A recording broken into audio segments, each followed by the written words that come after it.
Are you an auto detailer and find yourself stuck trying to find people to help you? And maybe you're already grown a business. You already have the mindset, the business mindset in place. You already do your due diligence of studying books, reading books nonstop, just grabbing any business books. Have you done this in the past few months? If that's you, and you're still finding trouble, like finding people to go with you to grow, and you're just find yourself stuck, you can't grow. You have to be efficient in everything you do. You have to be efficient the way you grow, the way you hire. Let's talk about hiring now. Let's talk about employees. Let's talk about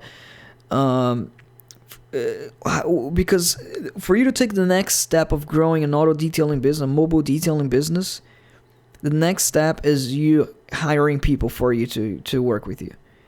And where do you find them? How do you train them? Maybe you train one and people don't even show up to interview, and you get frustrated. You're like, in this way, I'm never gonna be able to grow a business.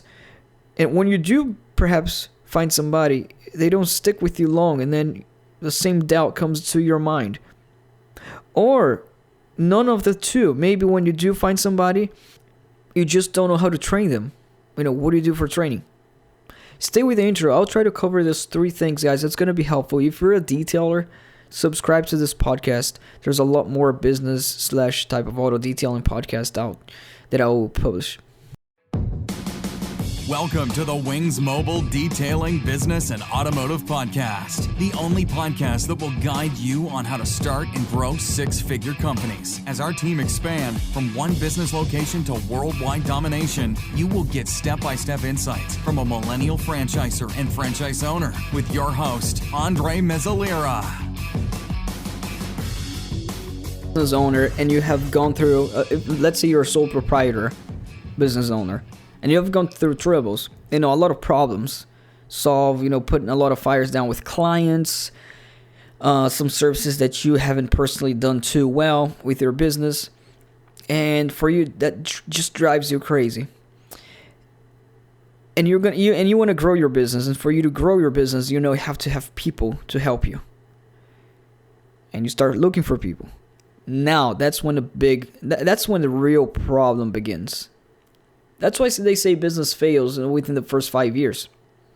It's not because they run through those problems that you're running, let's say right now, as a sole proprietorship, only you and perhaps a helper with you working, and you're having trouble. That's not why most businesses fail.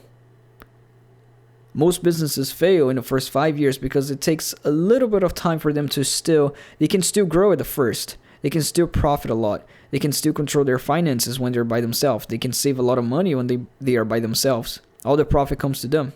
When you're spending so much money, then when it comes a time that you're spending so much money trying to find people and they don't show up to interviews, and you're paying sometimes people hourly and they don't do a good job, you have to do a lot of redos on the services that you're paying them to do, and then it comes out of your own pocket. And then all of that, and you have to create systems to find people. You have to create systems for the company itself. And then all the money that you used to save before, or your first or second year in business, that you were all happy about, and you're super confident that you would be the richest guy in the world because you're saving so much money in the first and second year. And then you decide to take your next leap. The leap of growing your team. That's the reason most people fail, because once they take that leap, and all the problems starts to happen, which is nothing compared with the problems that you have in your first or second year in business. Nothing compared. Running a team of people, hiring employees, training them, having problems of turnover, which every business have. There's no, I'm going to pay my employees super well and that's going to solve the problem. No.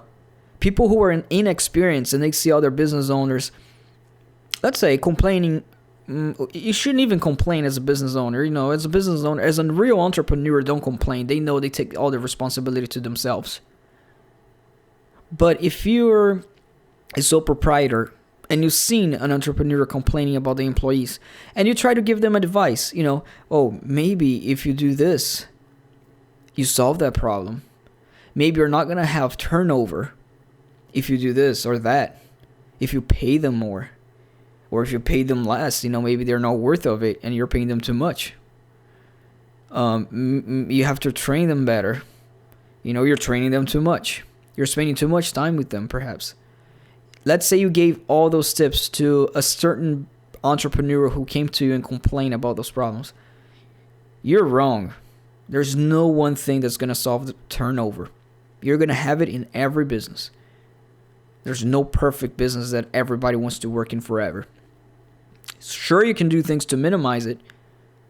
But heck, trust me, your little tip of, pay them more and all these other bullshit, or pay them less, or train them better, it's not going to help him. You don't know his situation. But I'm going to explain to you not what it's like, but actual tips of what to do, where to find people. And I'm going to get specifically in the business of auto detailing, because that's where I'm at. And I know that any other business, it doesn't matter what, can follow the same thing, because business is business.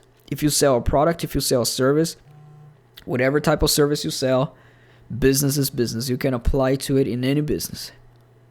Follow the concept, for example. I'm going to be more specific in the auto detailing business, but as if you own other business, follow the concept. So finding people first, you have to prepare yourself, make the decision that you want to grow, and you already made the decision. And you want to have a type of business that you can easily, not yourself train people, but you can create trainers where they can train people for you. If you at the beginning have all sorts of services, which you have to give options to clients who want to have a lot of services, yes. But you want to do it in a way, every time you're doing anything for your business, and you're thinking about creating services or prices or whatever it may be, and you're in that stage, you have to prepare the stage before you bring people in. Not all the way.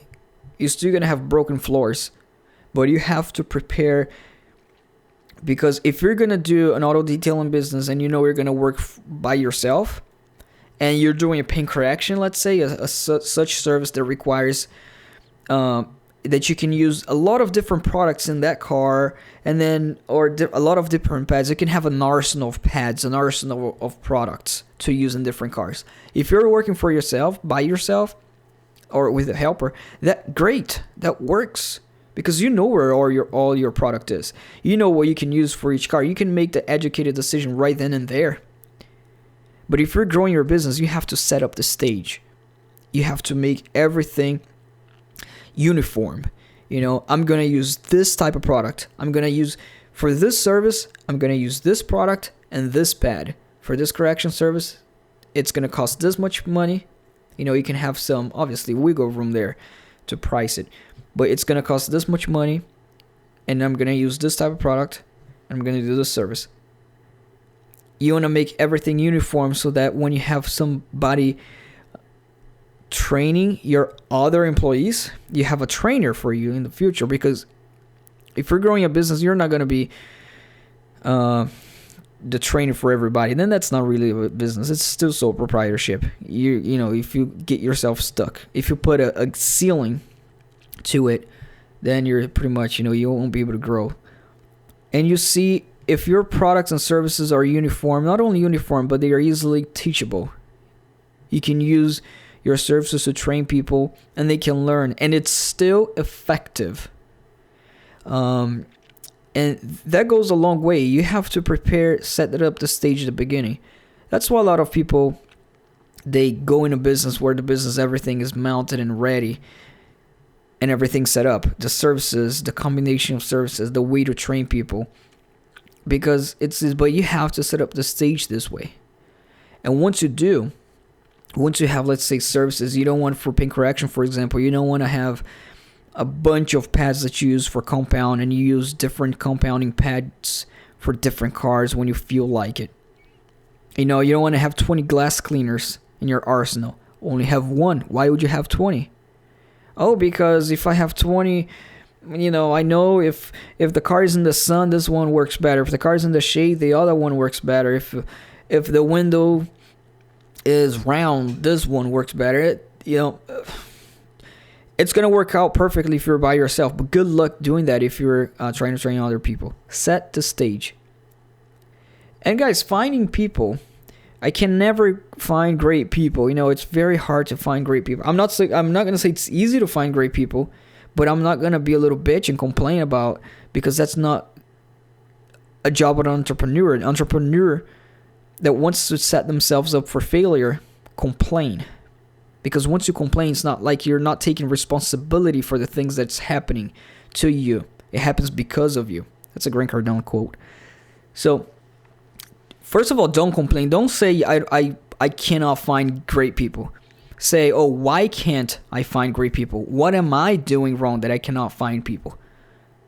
Once you use the words, I can't do that because the market is bad, the economy is bad, I can't find great people, you're done. But this is not a mindset podcast. You guys should have already have your mindset by now. So to look for people, go through the websites where they hire. Delegate this task. Don't go to your thing. Sure, you can do it by referral, ask your friend, or do you know somebody who wants to work? But hey, you got to get bigger than that. Where do Walmart find people? Where are all these other companies? Where do they promote? When they're looking for a job, they have Facebook job posts. Gator, employee Gator, something like that. Alligator, where you find employees. They have Indeed. They have Instagram ads. All of those stuff. And you can find great people there. You can find great people everywhere. If you know how to interview them, you know what you ask for. And are you going to know at first? You're not going to know at first. At first, what's going to happen, you're going to try to set up an interview all nice and fancy and stuff to show that your business is the best business in town. And you're going to set up an in-person interview. And then you're going to be all excited because you were able to book one person for tomorrow for you to interview. And then you're going to start your business and grow huge. And then you go there tomorrow in the place to interview this person and they don't show up. So what I like to do, because that happens regardless, is I like to solve this problem. I'm not going to solve the problem of, people are not showing up, because that's going to continue to happen.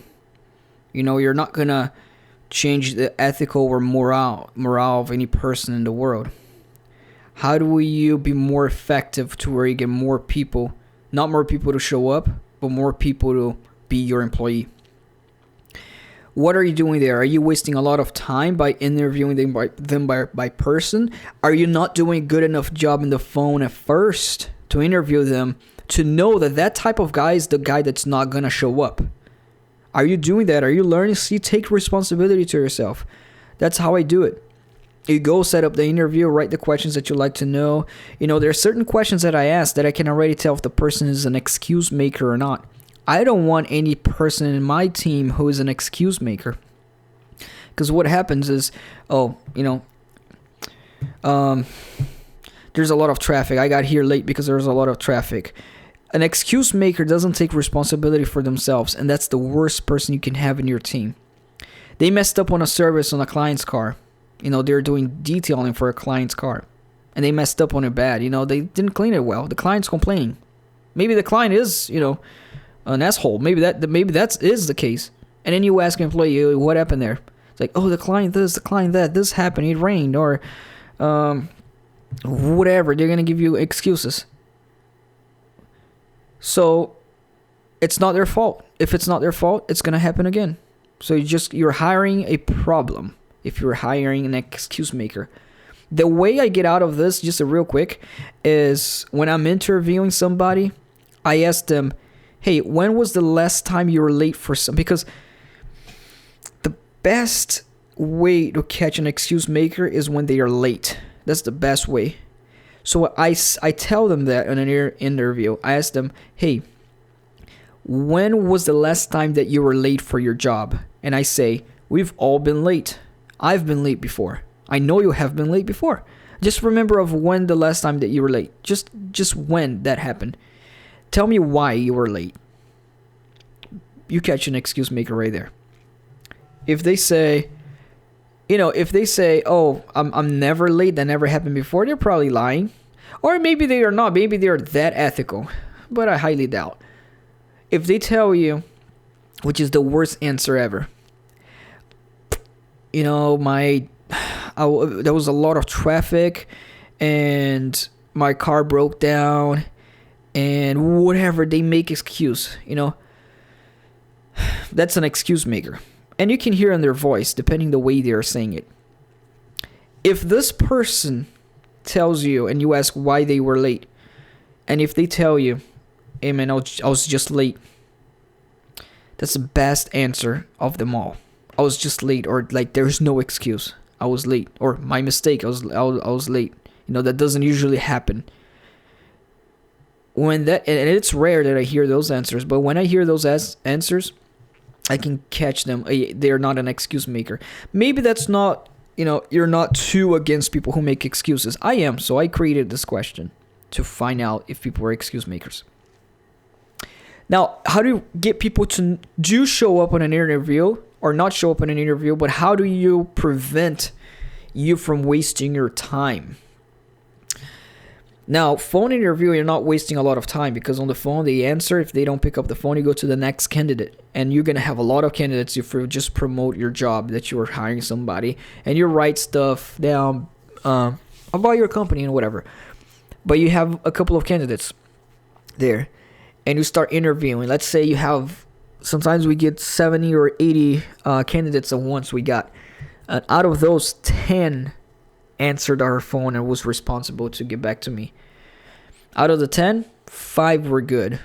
Out of the 5, 2 showed up. This is life. This is business.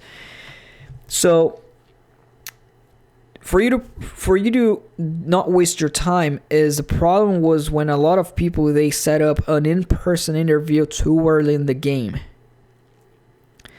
You don't want to set up an in-person interview too early in the game, because then you have to drive there early in the morning. Not only the problem of you wasting your time to go there and realize the person's not showing up at all, of your time wasted, but your motivation is going to be lost right there in that table. You're gonna be doubtful to yourself. Oh, is this ever gonna work? I'm dependent on one person showing up. Is this ever gonna work? So problem number 1, don't depend on one person. Have your pipeline full. I learned this with Grant Cardone. Have your pipeline full. So by doing that, you have to think 10x. Another thing I learned from Grant Cardone, but by doing that, you have to think 10x. Have 10 candidates, not one. If you need 2 candidates to work for you, pretend you need 20. Just pretend and look for 20. If you need 2, just pretend you need 20. And you might get 2. And avoid, another thing, the tip number 2, that what I want to get to for you to not waste your time, is don't do an in-person interview too early in the game. I don't do an in-person interview at all. Or you can do an in-person interview but schedule multiple. If that's your, if you have a different business, obviously you might have to do in-person interview. Schedule multiple for that day, for that time. Maybe schedule multiple at the same time. And you may think, oh, what are they going to think? What if 2 actually show up and you have 2 people there? So be it. You're not wasting your time, and your time is valuable. Schedule 3, the same time, 3 or 4. Go through all of them. But before, you have to make sure you get a bunch there. Before, maybe you cannot get a bunch. And in the detailing business, being specific right now in mobile detailing service, what I like to do is I like to ask for their ID after they pass the first interview, and I feel like, oh, this is the guy who's gonna show up to work. When we're gonna try them, the best way for us to know if they work or not is for us to work with them. And so I don't do an in-person interview for auto detailing. I interview them by phone. I go really heavy on it. I don't make it take too long as well, because I don't want to waste my time on the phone. I can catch them quick by asking a few questions if they're good or not. Or hear by their tone of voice. You can already tell if they're good customer service just by them saying the first sentence. And if that works out, schedule for them to come to work with you for half a day, and then the other half of the day, you schedule another person. Because that way, they show up, and sometimes they're not going to show up. Sometimes you're wrong. Sometimes even for this ride or long day, they're not going to show up. And then you can see if they work well or not. Then you skipped this interview part. And if they work well, you hire them. But what if they don't show up to the ride along? What's another way for you to know the day before? Oh, I feel like they're not going to show up, or I feel like they're going to show up. I usually ask them for something. I ask them to sign a document or whatever. Send me something that it's going to make, that's going to show me that they are actually committing to showing up the next day or 2 days from now. And if they don't sign the document, they're like, okay, cool, we'll meet you there, we'll do that ride along service, and they don't send you that document signed back, or maybe it's not even something signed, maybe you ask something from them, then if they don't do that, most likely they're not going to show up. And you can start feeling the type of person who does show up or not. At first you're going to be a little confused, but you get used to it. And a lot of people say, oh, does pay matters? Is pay everything? Pay does matter, obviously, how much you pay your team. You have to be inside. You have to provide a great work environment, because obviously you're going to have a high turnover. If you have a super high turnover, it's also your fault.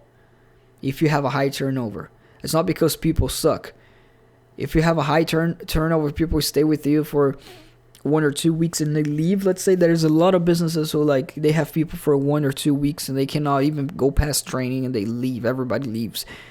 Something's either problematic, most likely with the environment that they're in. If you're, how are you treating them? Are you treating them as a team, or are you trying to be their, boss around? Because reality is, everybody in your team, if you have the mindset, everybody in your team owns the company. Obviously, they don't, but they are that important. You're gonna want to make them part of the team. Work. Obviously, always the weight's gonna fall on you. Obviously, as a company owner. But blame yourself. Pay does matter, but if you pay them, you have to pay them right, You have to pay them right and offer growth opportunity. The only way you offer growth opportunity is if you're growing, doing everything else in business correct for you to grow, which is listen to all of my other podcasts as well. Not that I do, everything correct, not at all, but offer them that opportunity. And you saying that, oh, if I pay them if you don't have any opportunity, and you say, oh, if I increase their salary by twice what I'm paying them now, maybe I'm not going to have turnover at all.